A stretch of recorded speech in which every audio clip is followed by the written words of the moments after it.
Hey, so welcome. Making this video specifically for my good friend Daniel, who needs to know what roll20 works like, but I'm going to upload it to YouTube because that's the easiest way to get this big video going. So I'm going to pretend I'm speaking to an audience. Yeah, this is roll20. I've signed in. This should basically be the homepage. You probably won't have all of these because this is the various campaigns that I've been involved in. So what we're going to do is we're going to create a new game to start with up here. Let's call it the Strangers of Elder's Wrath. You want to don't click that first. You want to choose a character sheet, and what we're looking for is like one of the 5e ones because it makes things way easier down the line. Okay. There was modules on the right as well if you had like Cursive Strat or something. Okay, so the first thing I'm going to do is I'm going to go into the game settings. Public access to this game, no, we don't need that. We can do a background image, but we don't really need that. I'm just checking, make sure everything's laid out right. Default settings, use level on character master, I guess we can leave that on. Roll crease, blah blah blah blah blah. Proficiency bonus. Yeah, all of this seems fine. So you don't really need to do that. Launch game. So we've set up our blank roll20 game. So now they've got all of this mess to deal with. Look, I can zoom out on the map. So we'll start by explaining some of these buttons, I guess. Okay. So we've got up here. Didn't need double click that. Double clicking it does something fancy. I don't know how to undo it. Fuck. I broke my game. That's good. This one is text chat,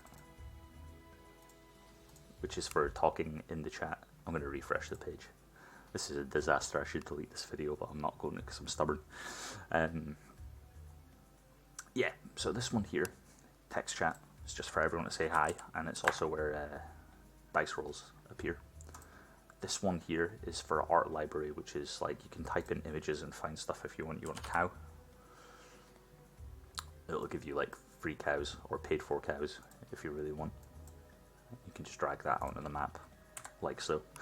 The journal is this one. It doesn't have anything yet, but it is where our character sheets and stuff are gonna go. So like I can click add, make a character, and then I can, look, I'm gonna make Vasus. That's just gonna be the character name. This is who can see it, so it will make it all players. This is who can control the token. The DM always can control all tokens, but like a player would probably want access to the character sheet. And then you like drop an image or something in there. Let's find one quick. Cleric. Yep, that'll do, and we'll just save that. Oh, that's. Save it here.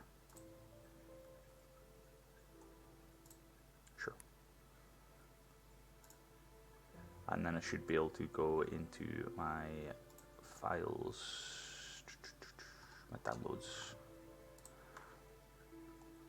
I think let's save this something insane. I'll just steal something else. I don't have any images in my downloads because I cleared it out like yesterday. Like I'm just gonna take my world map. Freaking. I'll leave it alone. You can work out how to like upload pictures and shit.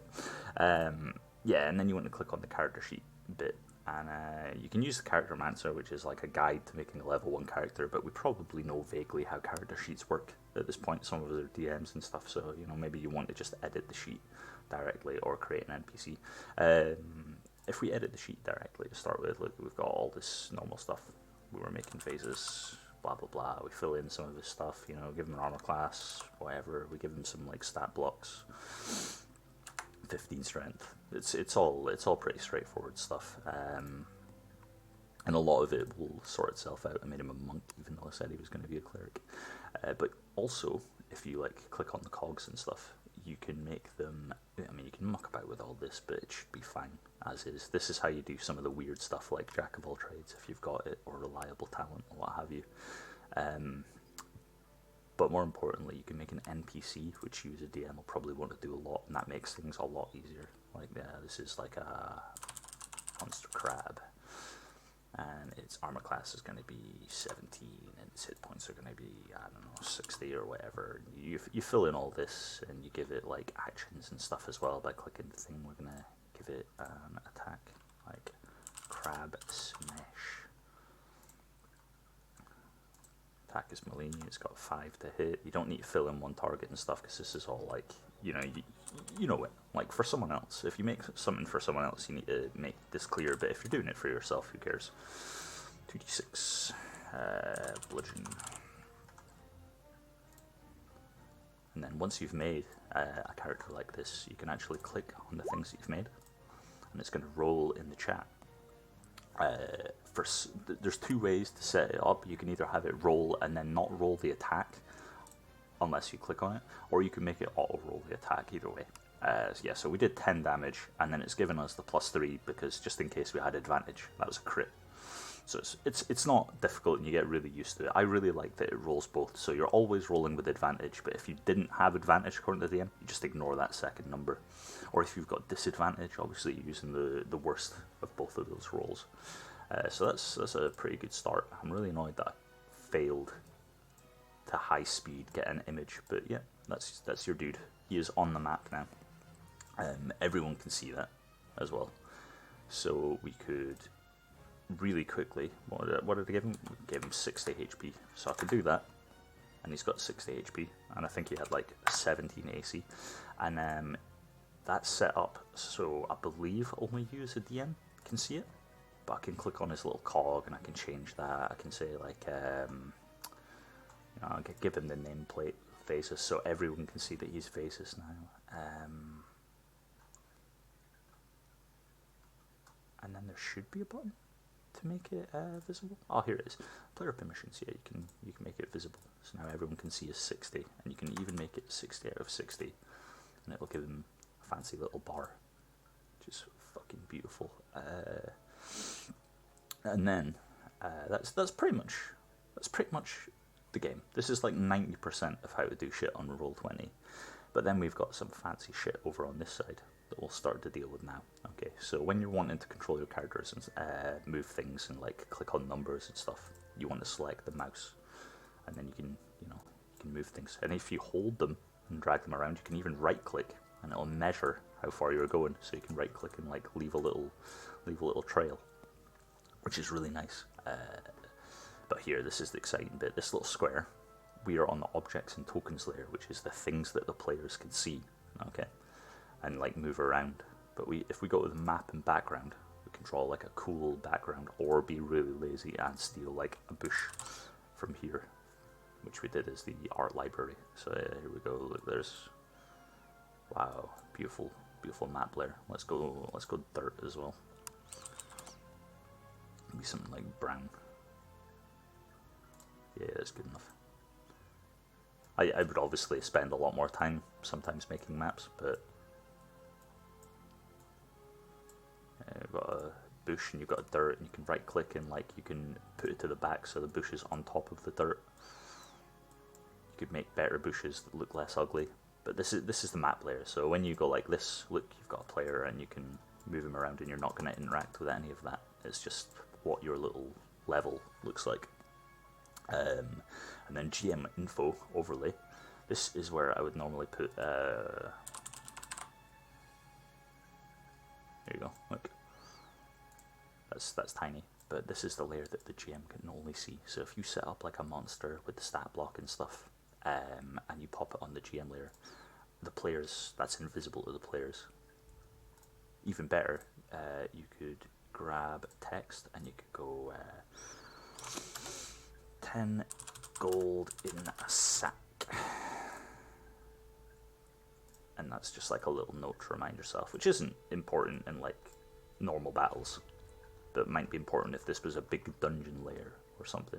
You could have, I'll go back to the map and background.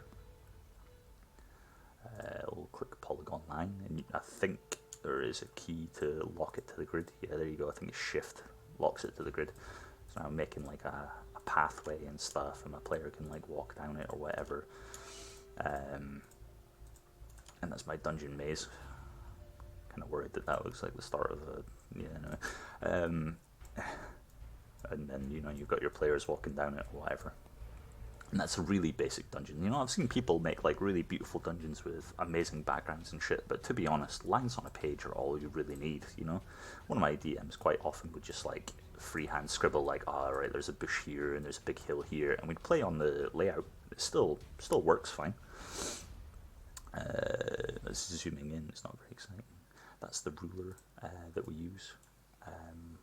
Which is great when you're saying, hey, does my fireball reach here? And you're like, yeah, 30 feet. And every player has access to a ruler, and sometimes it gets a little bit crazy when people are like, oh. That's like the go-to fun thing that players tend to do. Also, players are allowed to like freehand draw on stuff, so occasionally you'll get people squiggling smiley faces in the bottom left, but you can just delete it. Okay, this is an important one. So turn order is something that you probably want to use in-game rather than doing it on your own time. And the way that you sort out turn orders is the character can either go into this thing and open their character sheet, and click character sheet, and then they need to click their AC, their name, to get their initiative. And there we go, we've got 19 initiative. I have appeared in the turn order. And let's make this dragon a real person really quickly.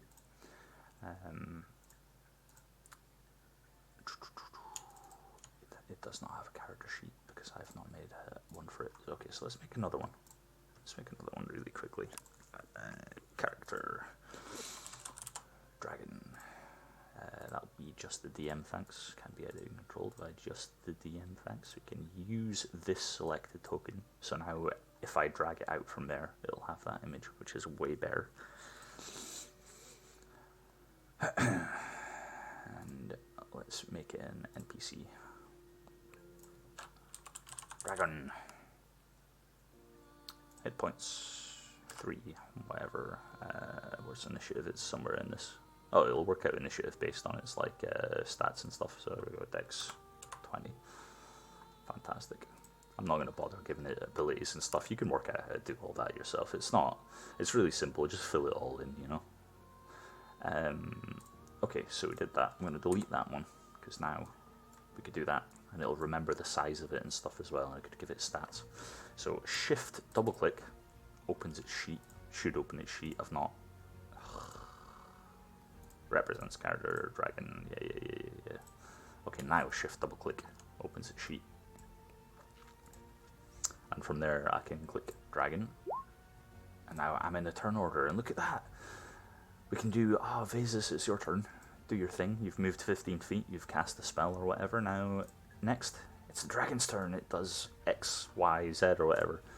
And also you can like sort it descending if you want to tidy it up, because when everyone rolls, it's not going to put it in order. There could be like 6 people on here and it's all random numbers, so you want to like go into the cog and set it descending, or you can do it alphabetically if you're playing some game where that's relevant, or you could like add a custom item like fog gets worse, and then you can always type in whatever you want for that. So it's the dragon's turn. End of round, fog gets worse, that kind of shit. And that'll be visible for all the players. But if you have rolled initiative and stuff on the DM layer instead, or on a different map layer, which we're going to deal with in a minute, it'll be visible to you, but the players won't be able to see it. So that's sometimes a source of some confusion. Like if you've got like yesterday's battle on here and it was on a different map, then it'll be in the background for you, but it won't be for the players. So you want to like delete some of this stuff, or just like clear the turn order. Yeah. You've also got your dice. You can like click to roll whatever dice that you want, like 3d4 and stuff, or you can like open it and have all this in advanced roll. But the roll codes that you'll get used to really quick using roll20 are, you just type /R, and that just is the start of what you want to roll, and then you can do like 2d6 and it's easy. Or even like /R for the 4, and then you can add something like +3 or +4. I missed. You can also get really fancy codes, and I'm gonna grab one just now because it's really handy. I've got it saved on my server somewhere. You can type in really smart things. So, for example, just now we are going to roll our stats for the first time, and that's 46, keeping the highest 3. So we're dropping the lowest one. So that's familiar. That's like a, that's your group of stat numbers that you probably know about. So that's pretty much it. That's pretty much it. Going back onto this, you can make different folders if you want. Like monsters could go separate, and we could drop the dragon in there. Handouts are just the generic exactly. Mysterious note, magic sword in players' journals. Yeah, all players can be edited by just VM, thanks. And you can like drop an image if you want. You can say magic sword glows if it's near a node. And there you go, you've got your magic sword, and you stick that in handouts. Really, really fucking simple stuff, right? Zooming in and out, everything. You've got your this bit's really cool. Little compendium. You can search up stuff. I think you need to. I've bought the monster manual, so I've got all these fancy things. But I think even if you don't buy it, you will get the base game tokens, but they won't have images. They'll look like that Vasus does. Just a poor little man with no face. But you can drag them onto the battlefield, and it'll open it up just to show this is what I've done. And then your token will appear, and it'll even appear in your journal. So you can stick that in with monsters. So that's great. Music you can muck around with in your own time. You can like make playlists and stuff, and those playlists. You can even add tracks from. You can even add tracks from these guys. There's a bunch of free music. You can make like a acid blast sound effect or. Oh, that was incredibly loud. Damn. So, because that's incredibly loud, you want to go to the settings tab and turn down the master music volume level to something that isn't incredible pain. You also want to like turn off your webcam and stuff, because webcam is crap. Thanks. The roll20 webcam and audio is like okay, but use Discord for God's sake. Oh yeah. So the last thing, the page toolbar. So this dirt battle. That's our page that we've made, and we can make a new one. We can call this tavern if we want, and we can go there. And just now we're going there, but we're only editing it. You'll see the players little thing there. That means they're still on the battle map, so all they're seeing is the battle map. So while we're making this, they won't see anything else. But we could drag them over, and then it'll load up for them, and then lo and behold, they're on this layer, and it's all fantastic. Let's try and save an image again, because I don't know what went wrong with the. I don't know what went wrong with the other one. Tavern. I kind of meant fantasy, but it doesn't really matter. It's probably because I'm using Bing combined with like the Microsoft Edge. JPEG. Can we save? Oh, it's saving the desktop. That's where it's gone. That helps. So somewhere on this mess of a desktop, there will be images that we can steal. Yes? No? Man, I've no idea where these things are saving. Or if they're even saving. Let's try again. I'll go with save as and we'll do it properly.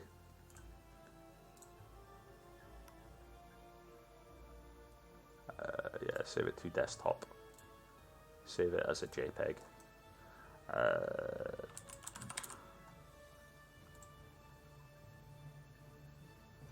Right. Somewhere on this desktop. There we go. I've dragged that on.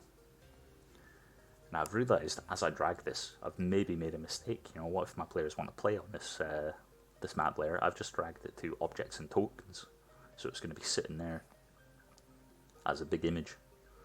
Yep, you can stretch it out or whatever, but I don't want it on objects and tokens because people are going to click on that and drag it around. So I'll chuck it to map layer just like that. Oh no, it's got a horrible grid on top of it. So what I can do is can open the little page toolbar, head over here, I can click on that cog, and then we've got all this fancy stuff. You know, we can change the size and stuff, we can change the grid, we can turn the grid off, which is what we want to do. Oh, I'm going to have to do fog of war as well. And then save settings. And look, you can stick people on that when you want to build the atmosphere of a Weatherspoons. Okay, back to Dirt Battle. Back to Dirt Battle, because there's something that you may have noticed here. We'll move all that. We'll focus on our little maze here. Okay. What if you want to hide what's around the corner? Because just now the players can drag their tokens around however they like, right? So what we're going to do is we're going to click on hide areas, and it's going to say, hey, do you want to turn on fog of war, blah blah blah blah blah. And I'm like, yeah, turn on fog of war. Okay, so now this entire map is invisible to the players, even though we can see it. It's just a big black screen for them, and as they move around we can say, okay, you see a little bit around yourself, you see the walls and stuff. It's very cool. And you see a night hag over there, but they don't get to see this bush because there's 10 gold in this bush. And as the players, you know, move themselves around, you could say, oh, okay, look, I want to go here. I can't see anything. You're like, here you go. Look, this is. Oh. You can see that now. You can see that. Advanced Fog of War is basically the same thing, except you have to muck around with the players' tokens a little bit. You click here. You go to. Maybe dynamic lightings? Yeah, I think that'll work.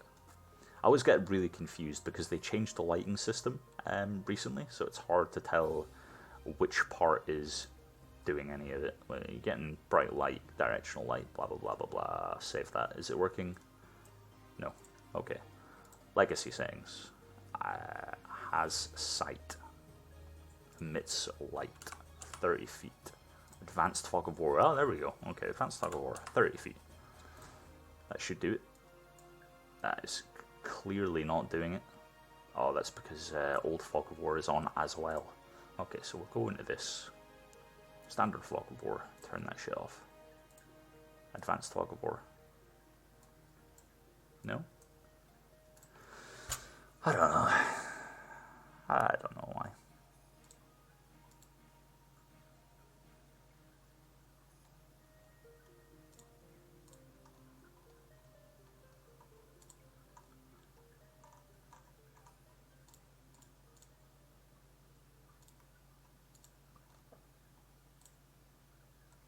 Okay. Well, I've done something wrong, but it does work. That's pretty much everything. What I'm going to quickly do is I'll exit this game, this trash game, and we'll see if I've got anything exciting. Artisanal Snowlands there. We'll open this one.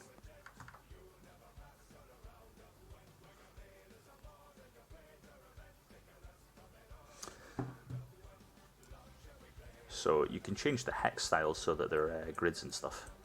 But here we go, look. I've managed to get this one working. So we've got this wagon, and as it moves, it reveals the map, and it'll remember what it's doing. Things stay revealed a little bit. So I think that's pretty much it.